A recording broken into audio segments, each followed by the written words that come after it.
Hi, and welcome to Your PWC Connections, a monthly look at Fayetteville's hometown utility, the Public Works Commission of the City of Fayetteville. I'm your host, Nicole Stiff. We're gearing up for the second annual Power and Water Conservation Expo in downtown Fayetteville. Doesn't that sound exciting? On Inside PWC, we'll give you the scoop on what's in store for citizens at this exciting event. Now that the weather is warming up, many of us are absolutely itching to beautify our yards with new landscaping. But did you know that there is a certain way to plant trees in your yard? We'll hear from a master gardener on how to plan, plant, protect on today's The Green Way. Our Spotlight on Safety continues our lesson on proper planting. You'll get a look at NC 811 and why it's important to know what's below before your digging project begins. Have you ever wondered what those blue things are running along the street? And how does it work? You'll learn how these temporary water lines play a role in our water main relining project. Finally, if it's true what they say about April showers and May flowers, then now is the perfect time to take advantage of our rain sensor incentive program. Learn how you can save money in your pocket and earn a bill credit with this simple irrigation tool. All that and Gabby too, so stay tuned.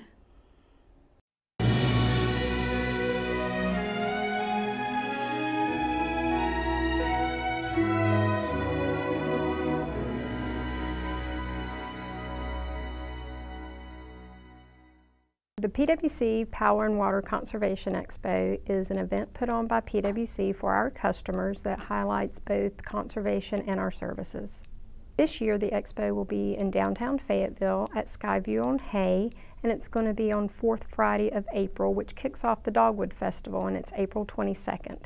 This year's event is going to be a full day starting at 10 a.m. and running till 9 p.m.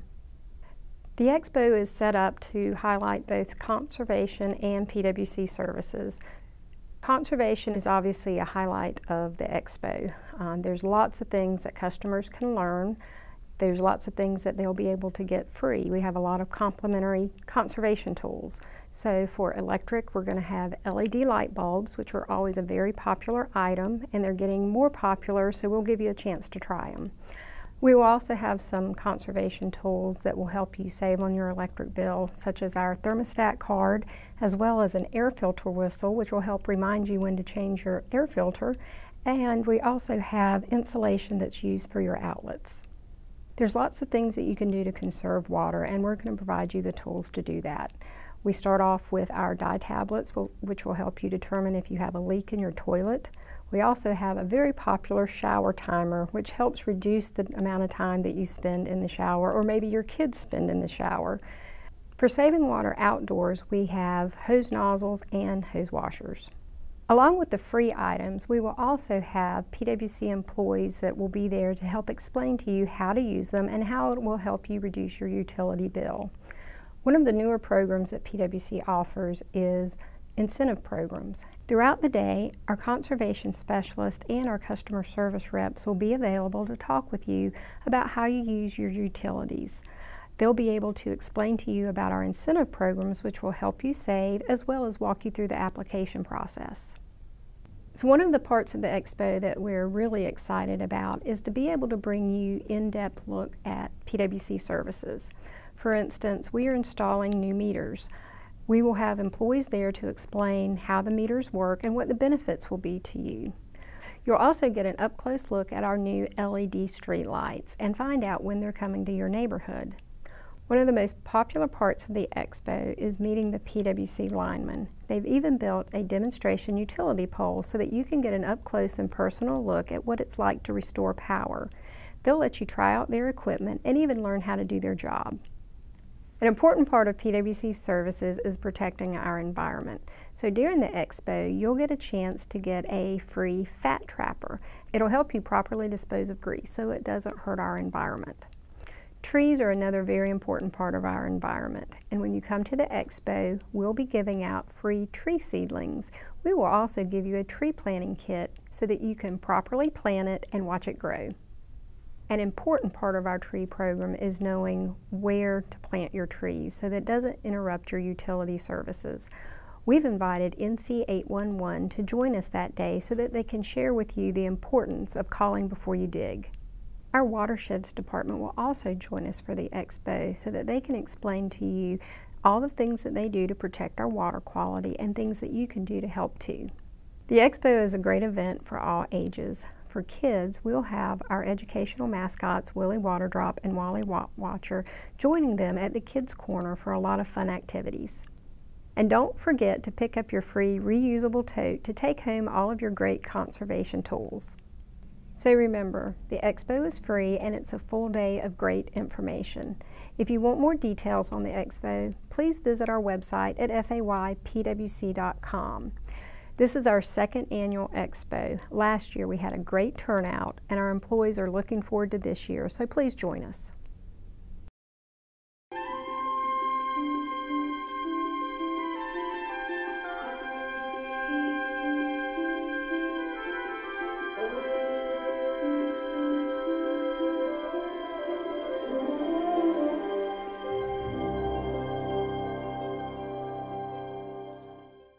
At the Master Gardener hotline, we receive a lot of phone calls from people who complain about the fact that the public utility has gone through their landscape and pruned their trees.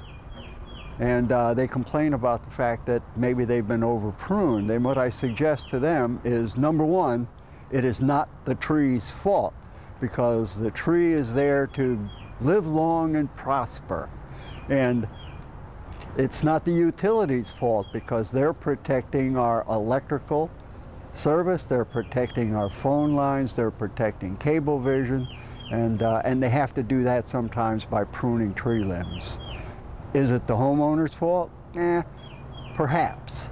If they've selected the wrong tree and planted it in the wrong spot to where it grows up and interferes with those overhead power lines. So what I suggest is that what people need to do is plan before they even think about installing large ornamentals or trees in their landscape. What they really need to do is look at their landscape from the curb and say, what does this landscape need in order to make it look better? That could be a specimen tree, which is an accent point in their landscape. It could be a larger tree which would provide shade for their home in the summer. It could be screening plants like evergreens that would provide buffering from cold winter winds. They should select a tree not because they think it's what they need, but what would fit in their landscape. So it has to be the appropriate tree that will live in this environment, has to be a tree that's going to complement their home and not be a maintenance nightmare for them. And the best time to plant a tree or to relocate a large ornamental in your landscape is actually the fall. That's when the tree is going into some dormancy, which means it's slowing down. So its root structure is not putting demands on the soil for the elements that it needs to feed itself. The next best time is probably very, very late in the winter or early spring. Never, ever think about putting in large ornamentals or trees in the summer, because that would be high maintenance in order to make sure that that particular plant survives. Now, the other thing is that you want to have an excellent preparation site before you even purchase the plant that you're going to put in your landscape. Make sure that you're ready for it before you bring it home. And then when you get it, make sure that the diameter of the planting hole is at least 3 times bigger than the diameter of the root ball that's going to be installed. And you want to make sure that the hole you dig is only as deep and not deeper than the root ball itself, because you want to have it planted high in our compacted soils in most cases. So if you put a tree underneath that power line, what you're going to wind up with is a tree growing into the power line, and that's when that arborist has to come by and whack that thing, and then you get upset and you call us up at Cooperative Extension and complain about your public utility. It's not the public utility's fault. It's not the tree's fault. It's the homeowner's fault for putting the tree where he shouldn't have put it. The same thing's true when you dig a hole. Because when you dig a hole, do you know what's underneath the soil in your landscape? Believe it or not, you could have cable vision lines, you could have your power lines, You could have your phone line. More importantly, there could be a natural gas line running into your home. And before you dig in your yard, that's the number you need to call. My suggestion, if you have a tree that seems to be in a location where it could cause some difficulty with those overhead lines, then I suggest calling an arborist, and make sure that it's a certified arborist so that you have somebody who can give you good advice or can do the tree pruning for you that will best protect the tree's health and also protect the neighborhood and the overhead power lines. So you must know, number one, what is the mature size of the plant that you're shopping for? And if you see a plant that you really like, or a tree that you really like that red bud behind me here, then make sure you understand that that thing has the maximum height potential of about 18 feet. And if that power line is lower than 18 feet, don't put the red bud underneath it. Put it off to the sides. If you're concerned about what to plant and what the mature size of the planting would be, either have a really good garden book or call Cooperative Extension. And in North Carolina, every county has a Cooperative Extension office located in the county. In Cumberland County, for example, ours is located in Fayetteville, and the number for them is 910-321-6882. That's an easy number to remember, and you'll get somebody who can tell you all about the plant that you want to know. Electric cars have a major impact on local air quality as they have zero operating emissions and an overall reduction in carbon dioxide emissions. Electric cars also have lower operational costs and have lower maintenance costs because of fewer moving parts than gas-powered vehicles. If you drive an electric vehicle or are considering buying one, PWC has a great offer for you. Thanks to a grant from the North Carolina Clean Energy Technology Center, PWC has installed 4 Level 2 charging stations that can be used for free. Together with our partners at Fayetteville Cumberland County Parks and Recreation and Market Fair Mall, these stations have been made available across Fayetteville. Each station can charge 2 cars at once and are available 7 days a week. Free charging stations are located at Market Fair Mall, Clark Park, Honeycutt Park, and Lake Rim Park. For more information on PWC and our free charging stations, please visit our website at faypwc.com. Do your part, be water smart, and save money with PWC's new Rain Sensor Incentive Program. It may be hard to believe, but the water used for your irrigation system can consume up to 40% of your total water usage during the hot summer months. Fayetteville PWC is offering water customers an incentive to add a rain sensor to their irrigation systems. Rain sensors are devices that can be attached to an automatic irrigation system to monitor rainfall levels. When a certain amount of rainfall is detected, the rain sensor temporarily overrides the controller to prevent unnecessary irrigation. Once the rain sensor dries out, the system operates according to the timer. The incentive is equal to the retail cost of the rain sensor up to a maximum of $50.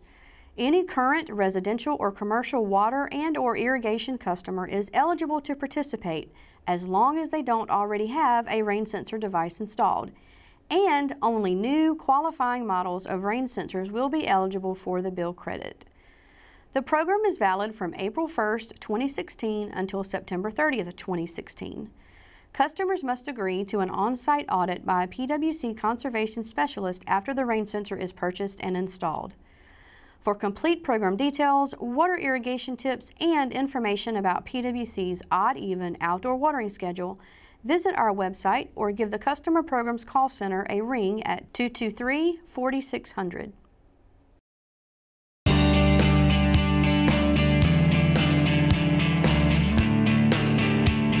NC Public Power and your local energy provider have teamed up to provide you with these energy efficiency kits.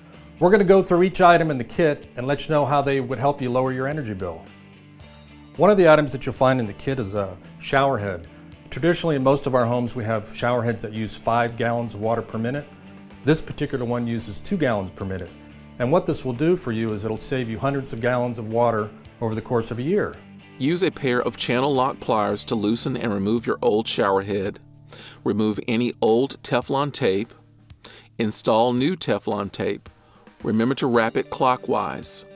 Screw on the new shower head and tighten with your pliers. Another item that you're going to find in your kit are 4 compact fluorescent lamps, also known as CFLs. Typically, these lamps use 75% less energy than our standard incandescent bulbs, and the CFLs will typically last 5 to 7 years. Each card is a thermometer, and they each do a different job. The first one is a hot water temperature gauge, and what you would do is run a cup of hot water and you literally put this down in the cup and it'll show you the temperature. And what we normally like to see is water temperature at 120 degrees or less. The next thermometer goes in your refrigerator. What you do is you place this in the refrigerator and you read it, and you want your refrigerator to be in the ideal range. And the last one is simply a room thermometer. You can place this in your room or above your thermostat and it'll read out what the current temperature is in your room. This is a water-based sealant that you're going to use underneath your sinks. And normally what we have underneath sinks are plumbing pipes go through the wall. You would use the sealant to seal around that hole. Another great place to use the sealant is up in attics. If you have any vertical pipe going through the attic, through the floor of your attic, you would spray this around the hole to seal it. Both of these options of sealing do 2 things. It keeps air from coming in and coming out, and also keep bugs from coming into your house.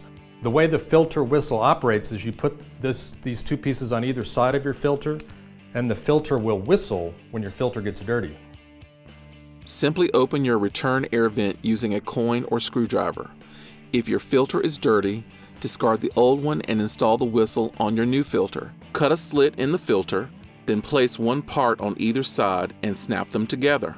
NC Public Power is happy to provide these energy kits. These kits are an easy way to help you lower your energy bill.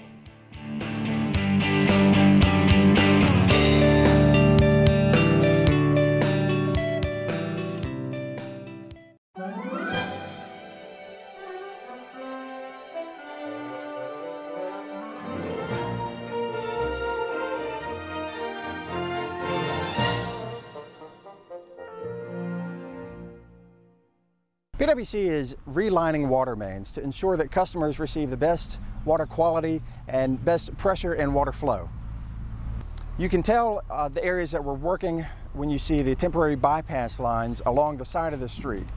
They're the small either blue or yellow pipes, usually about 2 or 4 inches in diameter. And these temporary lines connect to your service while the old water line is out of service.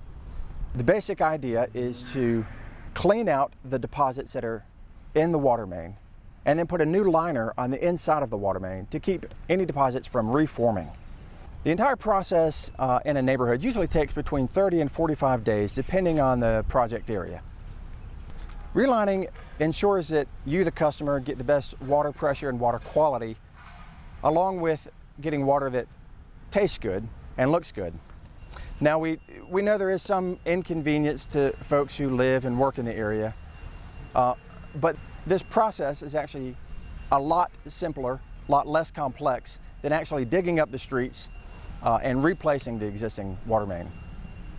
You shouldn't notice any difference in your water service during this process. Although there will be some construction markers in the area, there'll be some patches in the pavement, so we ask that customers use caution when driving or walking in the area. If you want to know more about the relining projects around the area, you can visit our website at www.faypwc.com. And that's how it works.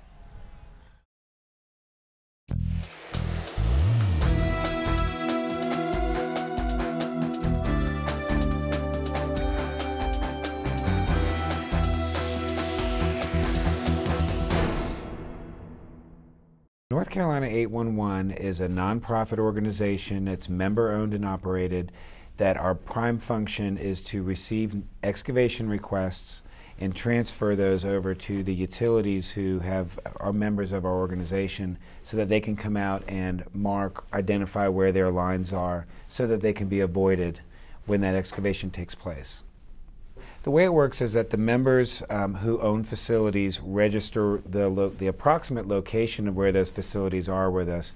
So we have basically, can imagine layers of, let's say there's 5 utilities, each one has its own layer of mapping. On the top layer over here is the one that our CSR would use if you call in and say, I'm going to dig at 123 Main Street. They would find it on the map, and then the software drills down to say, is there a utility here or multiple utilities that may be in conflict? For all those ones who have said that they have something in the area, we would notify them with a ticket. And we would tell the excavator at that time, these are the people who are going to be notified. So it would be PWC, it might be Time Warner, Duke Energy, a gas company. That way the excavator knows exactly who's going to be notified, and they know that they have to wait the 3 full days for those folks to come out and let them know if there's a conflict or not. And then they can go ahead and proceed to dig with care after that time. There's a state statute that actually deals with underground safety and the protection of the facilities, and that law requires any excavation to be pre-noticed to the one-call center, to the notification center, which is North Carolina 811.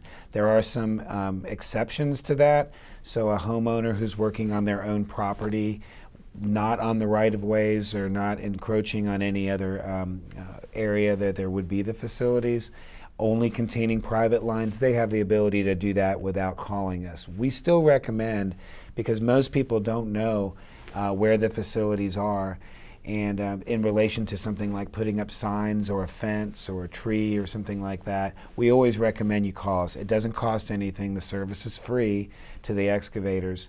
And it's just a really important extra step for the protection of the facilities and actually the protection of the people who are doing the excavating as well. With the exception of private lines that are not registered with us, everything from water, sewer, electric, telecommunications, gas transmission and distribution, all those types of facilities would be potentially being notified if they're in conflict with what you're doing, particularly if they're in the public right-of-way. We actually do not, private lines that are on your facility, like maybe a private gas line that's coming and going to a barbecue grill, private water lines like a sprinkler system that you may have, those are not going to be marked. You can request a private line locate for that type of activity, but our service is really for the main utilities, public utilities that are out there feeding your home, and those are your neighbors. So there's a bunch of different ways that someone can request an excavation notice from us. You can use the phone. You can dial 811. That's the national 3-digit number that in any state that you're in, if you dial 811, it will take you to that notification center in that state.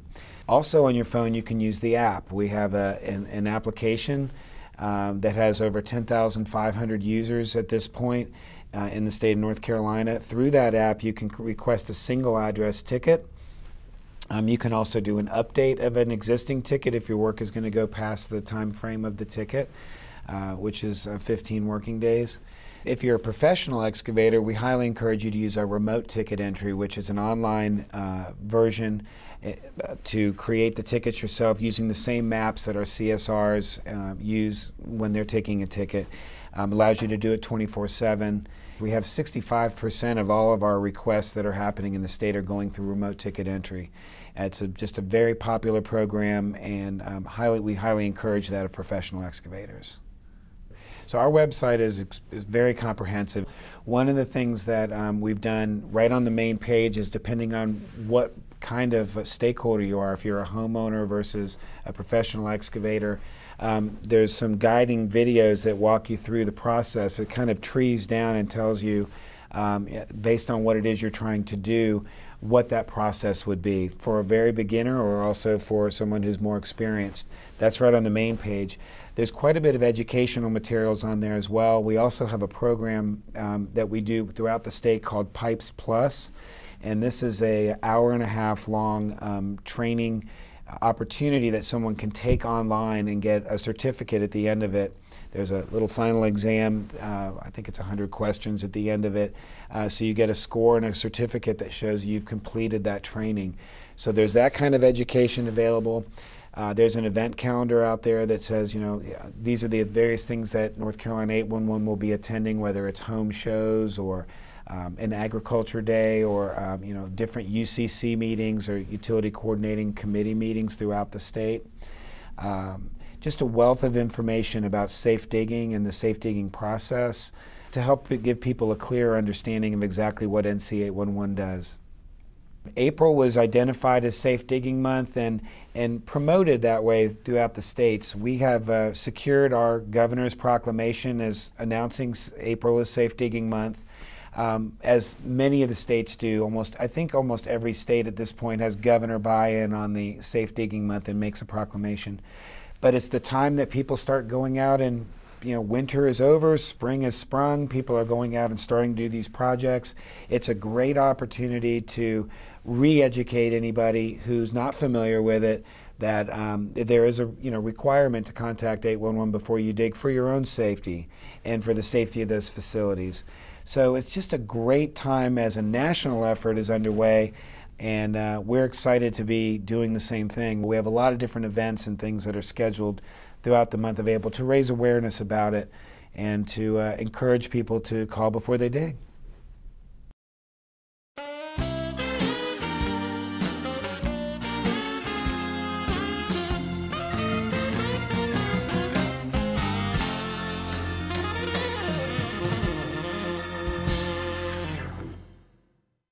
Marge, I can't do lunch? No, I've got a beauty appointment. I mean, you don't get beautiful like this just overnight. I mean, well, in my case, it could take days. But it does take 5 or 6 hours to make my hair look this good. Okay, well, then we'll do lunch tomorrow. I should be ready by then. Okay, sorry, I gotta go. Hi there. Sorry, I was on my phone with my friend, but it's time for us to read some of the wonderful letters that we get from all of our PWC fans out there. Millions pouring in every week. And we just pick one at random, like this one, and see if we can answer it. Dear Gabby, I'm curious. When the power goes out, how long will my food last in the fridge before it goes bad? Do I need to throw out things like milk, eggs, and produce?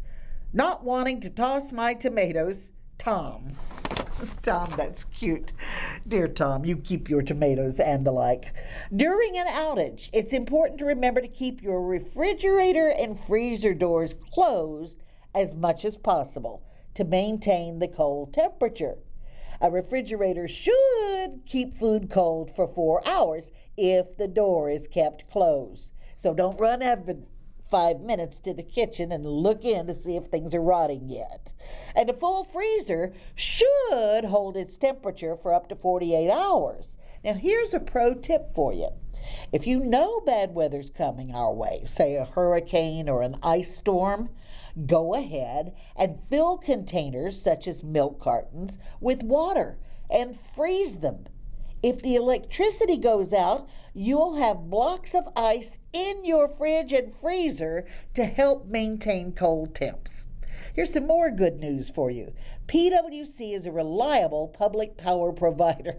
Say that fast 3 times, which means that when the lights go out, our linemen work quickly and diligently to restore service.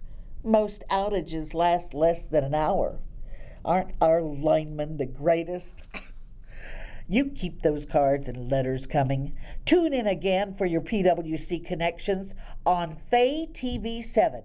And remember, you can always catch your favorite show on the PWC website, FAYPWC.com,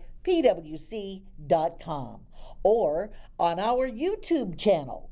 Till next time, I'm Gabby, and more power to you.